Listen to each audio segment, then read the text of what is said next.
Welcome back to our channel friends. मैं आप सबका अपने चैनल स्टॉक्स फॉर लाइफ पे बहुत स्वागत करता हूं। Welcome to STFL family. DFL members, एक मनोबल को बढ़ाने वाली न्यूज़ हमें सामने देखने को मिली है। जी हां दोस्तों, IRCTC को लेके एक बहुत बड़ी जो पॉलिटिकल कनेक्टेड अथॉरिटी है उन्होंने द गार्डियन को एक इंटरव्यू दिया है। अगर आप देखें तो जी हां दोस्तों, जो मैं आर्टिकल पढ़ने वाला हूँ द गार्डियन का है। ऑफकोर्स बहुत ही अच्छा रिसर्च की बात की जाए पब्लिशिंग हाउस हमें देखने को मिलती है। तो जी हाँ दोस्तों, को पता है IRCTC अभी के टाइम में अपने ऑल टाइम हाई से अच्छी खासी करेक्शन दिखा चुकी है। और इसमें दोस्तों इतना जो फॉल हुआ था वो बस एक ही वजह से हुआ था, वो था गैस कन्वीनियन फ़ी।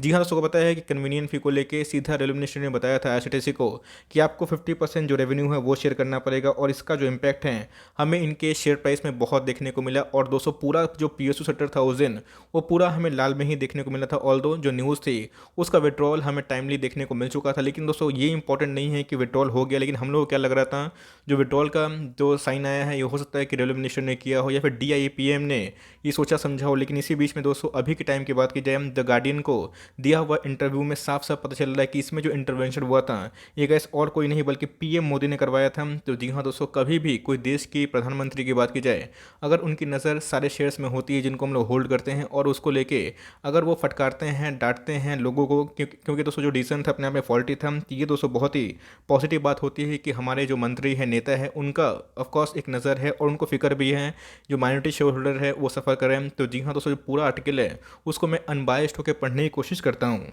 बेटे मच श्योर आपको ढेरों सारे आर्टिकल यूट्यूब में मिल जाते होंगे जहाँ पे IRCTC को लेकर रेगुलरली कुछ ना कुछ न्यूज़ आती होगी, चाहे कन्वीनियंट फ़ी को लेके आती हो या फिर जो ट्रेन रद्द हो रहे हैं या फिर नहीं हो रहे या फिर प्राइस को अप एंड डाउन किया जा रहा है। बट इसी बीच में हमें देखना बनता है कि जो मनोबल बढ़ाती है, बिकॉज देश के प्रधानमंत्री अगर कोई चीज़ को इंटरवेन करते हैं किसको लेकर दोस्तों, salvage the situation after bureaucrats made a faulty policy announcement. तो जी हाँ दोस्तों, इनको भी पता है, जितने ये मार्केट जानकार है उन सबको पता है कि जो ये अनाउंसमेंट हुआ था अपने आप में फॉल्टी था और इसका जो इम्पैक्ट है जो माइनॉरिटी शेयर होल्डर्स को काफ़ी नेगेटिव देखने को मिला था।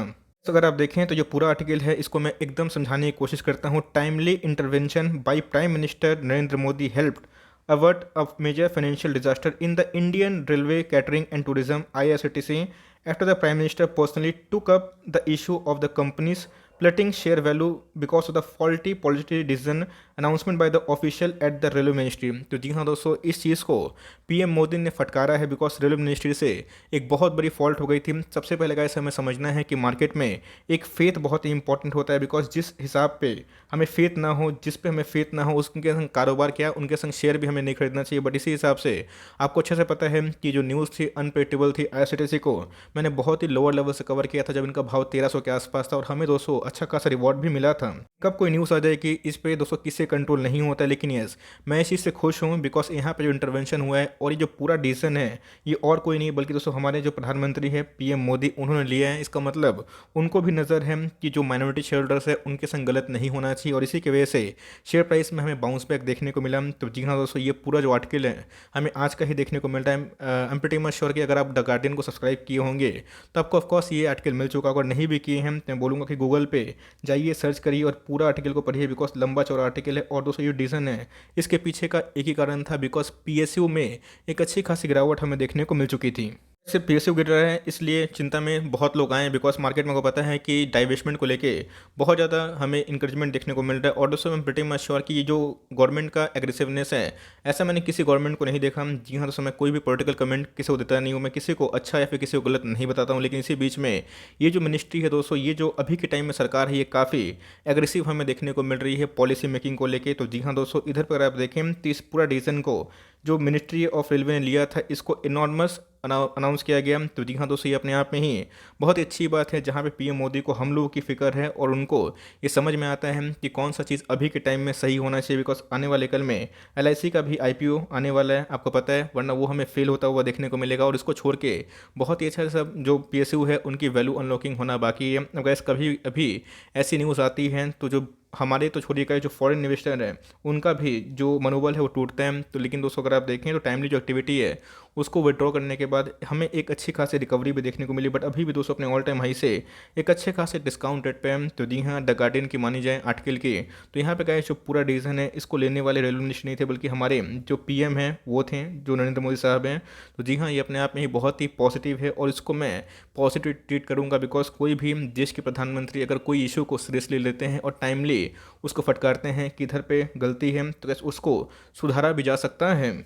ये तो थी न्यूज़ कि चलिए भैया सीधा प्राइम मिनिस्टर मोदी को इस बात की फ़िक्र है, चिंता है कि अगर ऐसा कोई डिसीजन इन फ्यूचर में आता है तो जी हाँ, इनके लिए आफत आ सकती है, बिकॉज पीएसयू का जो वैल्यू अनलॉकिंग होना है वो नहीं होगा। और सही में दोस्तों डिसीजन सही नहीं था और मैं इसको कड़ी निंदा भी करता हूँ। इसके पहले भी जब मैंने वीडियो बनाया था साफ साफ बताया था कि न्यूज़ ऑफकोर्स किसी को पता नहीं था, बिकॉज जिस दिन स्प्लिट का एक्सिट था उसके बाद जब स्प्लिट एडजस्ट हुआ उसके शाम को ही न्यूज़ आता है और उसके नेक्स्ट डे शेयर 30% गिर जाता है, तो अपने आप में ही एकदम गंदी चीज़ थी। लेकिन इसके पहले गैस मैंने को बताया था कि सीएमडी जो रजनी हसीजा जी है जो आईआरसीटीसी की, उन्होंने बताया था कि आईआरसीटीसी का ग्रोथ इंजन काफ़ी हद तक प्रॉमिसिंग देखने को मिल रहा है। और जो पुराना बात है दोस्तों उसको भूल जाइए, आने वाले कल में ऐसा वो उम्मीद नहीं कर रही है कि ऐसा कोई न्यूज़ आएगा। तो जी हाँ, इससे दोस्तों मनोबल बढ़ता है और आईआरसीटीसी को होल्ड करने की ताकत भी होती है। ऑल्दो आप देखें तो मैंने कल के दिन भी एक न्यूज़ साझा किया था, बताया था कि आईआरसीटीसी मूल साठ का मतलब क्या होता है, बहुत ही सोच विचार कर रही है कि जो इनके अनप्रॉफिटेबल ट्रेन है इसको ये टाइमली रद्द कर दिया जाए या फिर जहाँ से प्रॉफिट नहीं निकल रहा है उसको बंद कर दिया जाए। बिकॉज आपको पता है कि ऐसे बहुत सारे ट्रेन प्रॉफिटेबल नहीं है बट फिर भी उनको चलाया जाता है, ये अपने आप में ही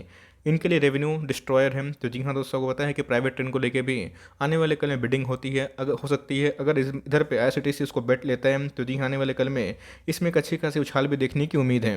हमें तो समझ में आ गया जो पूरा डिसीजन था इनके पीछे हमारे प्राइम मिनिस्टर थे और ये सही में एक पॉजिटिव बात आप इसको कंसिडर कर सकते हैं, इरेस्पेक्टिव ऑफ द प्राइस की प्राइस कहाँ भागे कहाँ गिरे। लेकिन हाँ, हमें देखना बनता है कि जो देश के प्रधानमंत्री है इन सब इशू को सीरियसली ट्रीट कर रहे हैं। बिकॉज एक दिन में गाइस 1 लाख करोड़ की मार्केट कैप सीधा 54,000 करोड़ के आसपास आ चुकी थी। लेकिन उसके बाद हमें एक अच्छी खासी रिकवरी देखने को मिली। लास्ट एक कारोबार की बात की तो हमें 2% के आसपास तेजी देखने को मिल रही थी।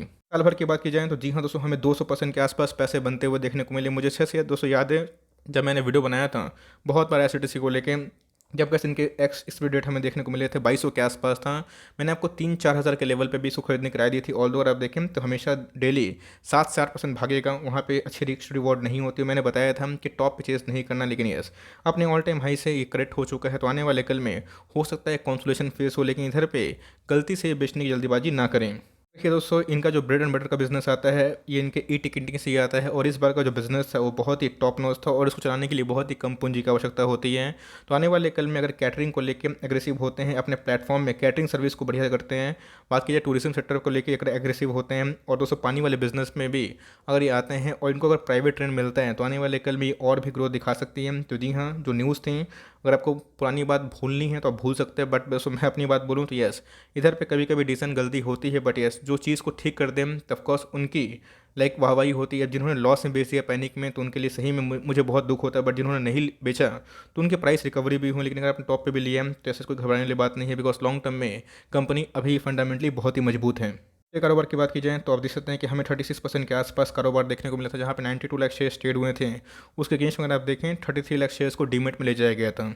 मैं एक ही बात बोलूँगा, इधर पे अगर आपको निकलना है, अगर आपको कंपनी पे फेथ नहीं है, भरोसा नहीं है कि आने वाले कल में कुछ भी डिसीजन ले सकें, आप नो प्रॉफिट नो लॉस में या फिर एक्सेसिव प्रॉफिट में हैं, तो मैं बोलूँगा दोस्तों आप अपना कॉल ले सकते हैं। मैं अपनी बात करूँ बिकॉज मुझे अपना बात करना ज़्यादा पसंद है, तो मैं दोस्तों इधर पे होल्ड एंड कंटिन्यू करने वाला हूँ। प्राइस इधर पे अगर आप देखें तो जो भागा था एफ बैंड के बाद भी ये पूरा आर्टिफिशियली पम्प था, लेकिन उसके बाद हमें अभी के टाइम में जो वैल्यूएशन है ऑफकोर्स अभी महंगे, लेकिन जो उनका बिजनेस मॉडल है मुझे यही पसंद है। तो मैं लॉन्ग टर्म के लिए इसको आराम से होल्ड एंड कंटिन्यू करने वाला हूँ। मैं एक भी शेयर बेचूंगा नहीं, ये दोस्तों मेरा पर्सनल ओपिनियन है, मैं पर्सनल टेक है। और रही बात अगर आप लॉस में हैं तो मैं बोलूँगा कि आपको कम से कम 1 से 2 साल होल्ड करना पड़ेगा, तो करिए, आपके पैसे रिकवर भी होंगे। और कभी भी आईआरसीटीसी का शेयर प्राइस गिरता है 800 के आसपास, उससे नीचे तो आप उधर पे फ्रेश पाएंगे फॉर लॉन्ग टर्म, धीरे धीरे उठा सकते हैं। बिकॉज अभी के टाइम में प्राइस काफ़ी अफोर्डेबल हो चुका है। फेस वैल्यू की बात की जाए 2 देखने को मिल रही है, तो मुझे लॉन्ग टर्म में इस पर फेथ है। बहुत लोगों को पीएसयू फेथ नहीं होता है, तो वैसे आपका टेक है, बट मुझे लगता है इस कंपनी में आने वाले कल में मोनोपोली का टैग रहेगा और कंपनी आगे करेगी। अब दोस्तों फ्यूचर किसी को पता नहीं होता है कि फिर से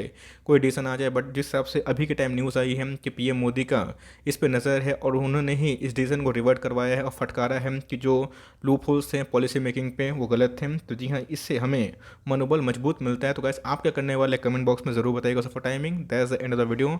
आई होप मेरा एफर्ट आपको अच्छा लगा। वीडियो अच्छी लगी तो लाइक कर दीजिएगा, चैनल फर्स्ट टाइम होंगे तो याद से सब्सक्राइब करना भूलिएगा। फर्दर कोई डाउट है उसको ड्रॉप कर सकता हूँ, कुछ रिव्यू चाहिए उसका नाम ड्रॉप करना भूलिएगा। I would love to make a video on your demand. Guys मिलते हैं जल्दी ही, तब तक के लिए bye. Thanks for listening friends, God bless you all.